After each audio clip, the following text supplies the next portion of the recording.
नमस्कार बच्चों। पूर्व के वीडियो में हमने एशिया के उच्चावच का अध्ययन किया था, जिसमें मध्यवर्ती पर्वत और पठार क्रम की चर्चा की। आज हम इसी टॉपिक को आगे बढ़ाते हैं। जो अन्य 4 भू आकृतिक विभाग हैं उनके बारे में चर्चा करेंगे।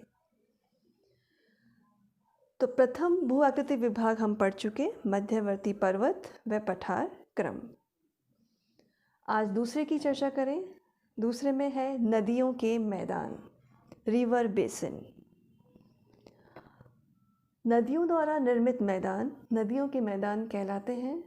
एशिया में बहुत विशालतम नदियां हैं जो उपजाऊ मैदानों की रचना करती हैं, और यही मैदान है जहां पर उच्चतम घनत्व पाया जाता है और एशिया में सभ्यताओं का विकास हुआ। आप सभी को विदित है कि एशिया कृषि प्रधान महाद्वीप है और यहाँ की कृषि यहाँ की प्रमुख बड़ी नदियों की देन है। तो नदियों की बात करें, नदियों की हम विस्तार से चर्चा एशिया के अपवाह तंत्र में करेंगे। इसमें हम मुख्य मैदानों की चर्चा करेंगे जो नदियां निर्मित करती हैं। सबसे पहला मैदान है दजला फरात का मैदान। दजला फरात का मैदान इराक में स्थित है। इसे मेसोपोटामिया का मैदान भी कहते हैं। इस मैदान में बेबीलोन सभ्यता का विकास हुआ और असीरी व सुमेरी सभ्यता का विकास भी इसी मैदान में हुआ। दजला और फरात नदियाँ में हम कंपेयर करें तो फरात नदी मुख्य नदी है और दजला इसकी सहायक नदियाँ हैं। यह टर्की में अरारात पर्वत से निकलती है और फारस की खाड़ी में शत अल अरब के नाम से विलीन होती है। यह मैदान इराक, टर्की और सीरिया में अवस्थित है। तो ये हमने बात की दजला फरात का मैदान।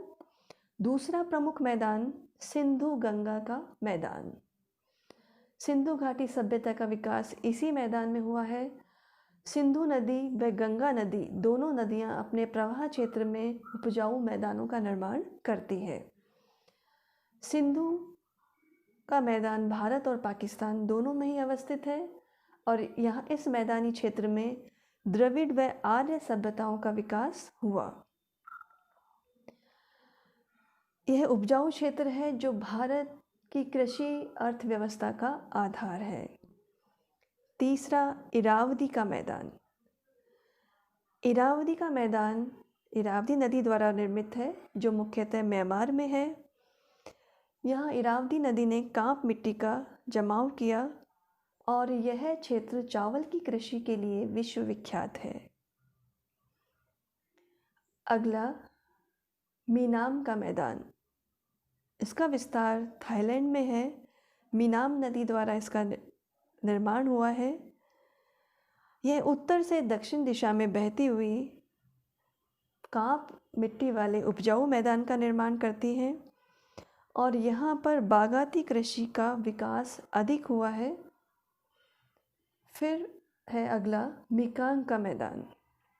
ये हिंद चीन प्रायद्वीप में अवस्थित है। इसका विस्तार थाईलैंड, कंबोडिया, वियतनाम और लाओस में है। यह मैदान चावल और चाय की कृषि के लिए विश्व विख्यात है। नेक्स्ट सिक्यांग का मैदान। यह दक्षिणी चीन में विस्तृत है। तंग व सकरा मैदान है और यह भी चावल व चाय की कृषि के लिए प्रसिद्ध है। अगला मैदान है यांगटी सिक्यांग का मैदान। यह मध्य चीन में स्थित है। यांगटी सिक्यांग चीन की एक प्रमुख नदी है। यह कांप मिट्टी का जमाव करती है। इसके मैदानी क्षेत्र में सघनतम आबादी पाई जाती है। यह गेहूं और चावल की कृषि के लिए प्रसिद्ध है। नेक्स्ट हांग हो का मैदान। इसे पीला मैदान भी कहते हैं क्योंकि हांग हो नदी पीली नदी कहलाती है। इसका प्रवाह क्षेत्र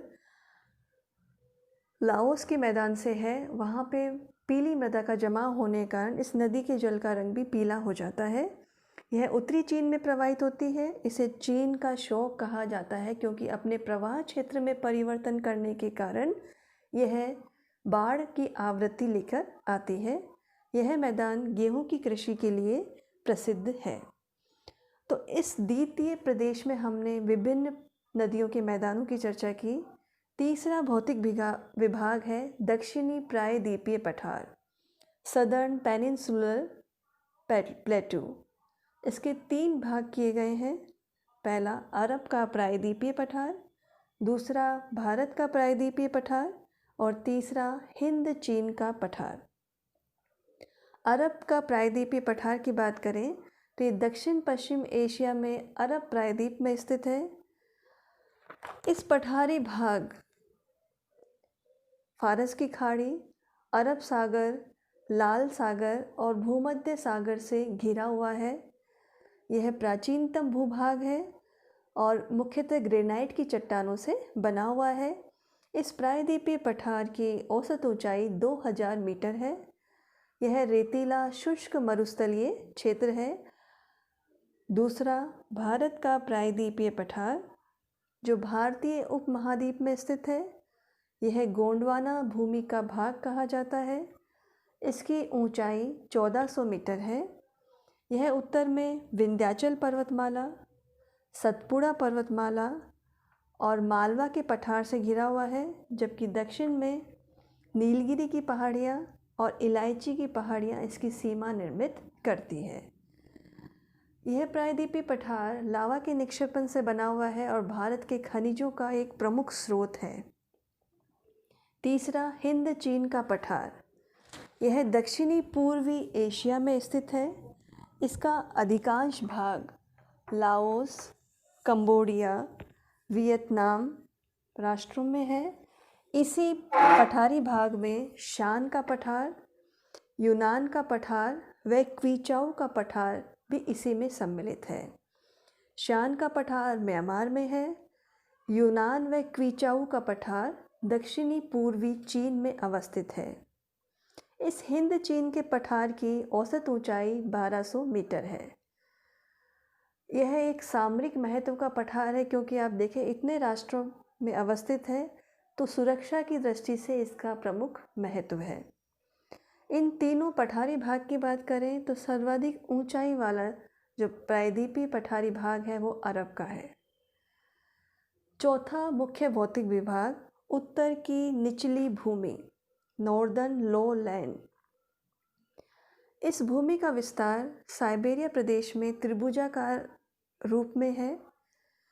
इस निचली भूमि के उत्तर में आर्कटिक महासागर, पश्चिम में यूराल पर्वत, दक्षिण व पूर्व में मध्यवर्ती पर्वत व पठार क्रम अवस्थित है। उत्तर से दक्षिण इसकी चौड़ाई 3400 किलोमीटर और इसकी लंबाई पूर्व से पश्चिम की ओर बात करें तो 7500 किलोमीटर है। यह यूराल पर्वत से प्रशांत महासागर तट तक विस्तृत है। इस निचली भूमि का ढाल उत्तर की ओर है। यहाँ की मुख्य नदियाँ ओब, येनिसी और लीना अपने प्रवाह क्षेत्र में नदी बेसिन का निर्माण करती है और मैदानों की रचना करती है। यह एक दलदली क्षेत्र का निर्माण करती है नदियाँ। इस क्षेत्र को हम 3 भागों में विभक्त कर सकते हैं। प्रथम पश्चिमी साइबेरिया का मैदान जो यूराल व येनिसी नदी के मध्य स्थित है। इस मैदानी क्षेत्र में ओब मुख्य नदी प्रवाहित होती है। दूसरा मध्य साइबेरिया का मैदान जो एक मिश्रित क्षेत्र है और येनिसी व लीना नदी के मध्यवर्ती भाग में स्थित है। तृतीय रूसी तुर्किस्तान का मैदान, इसे तुरान का मैदान भी कहा जाता है, बहुत इम्पोर्टेंट तुरान का मैदान। यह अरल सागर व कैस्पियन सागर के समीप स्थित है। अरल सागर और कैस्पियन सागर मुख्यतः झील है, लेकिन इनके आकार के कारण और इनके महत्व के कारण इन्हें सागर की संज्ञा दी जाती है। यह समुद्र सतह से भी नीचा है और एक शुष्क क्षेत्र है तुरान का मैदान। अंतिम भौतिक विभाग है द्वीप समूह व मालाएं। एशिया महाद्वीप में द्वीप समूह पूर्वी भाग में और दक्षिणी पूर्व दिशा की ओर चापाकार आकृति में विस्तृत है। मुख्यतः प्रशांत महासागर व हिंद महासागर में अनेकों द्वीप स्थित हैं और इन द्वीपों को मुख्यतः नवीन मोड़दार पर्वत श्रेणियों के ऊपर उठे हुए भाग माने जाते हैं। इन द्वीपों पर ज्वालामुखी पर्वतों की अधिकता है और यहाँ पर जागृत अवस्था के ज्वालामुखी अधिक देखने को मिलते हैं। यहाँ के प्रमुख द्वीप हैं क्यूराइल, जिसे कुरील द्वीप समूह भी कहा जाता है। जापान मुख्यतः 4 द्वीपों से निर्मित है: होक्काइडो, होन्शु, शिकोकू और क्यूशु। ये चारों द्वीप एक क्रम से हैं उत्तर से दक्षिण की ओर। इन चारों द्वीपों में होन्शु द्वीप सबसे अधिक विस्तृत है और बड़ी आकृति का है, क्षेत्रफल अधिक है उसका। अन्य द्वीप ताइवान, लुजोन, मिंडानाओ, सुलावेसी, कालीमंतान, जावा, सिंगापुर, सुमात्रा, फिलीपींस, सैलीबीज, बोर्निया आदि। ये द्वीप उष्ण आर्द्र जलवायु में स्थित हैं, लावा जनित है। यहाँ पर उपजाऊ मृदा पाई जाती है और इन उपजाऊ मृदा वाले क्षेत्र में मुख्यतः बागाती कृषि की जाती है।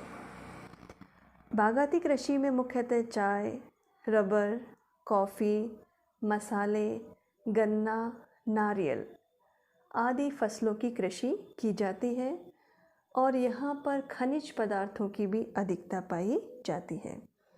तो आज हमने इस एशिया के उच्चावच के द्वितीय वीडियो में एशिया के भौतिक विभाग और उच्चावच को समझा और जाना कि एशिया उच्चावच की दृष्टि से कितना विविधता युक्त है।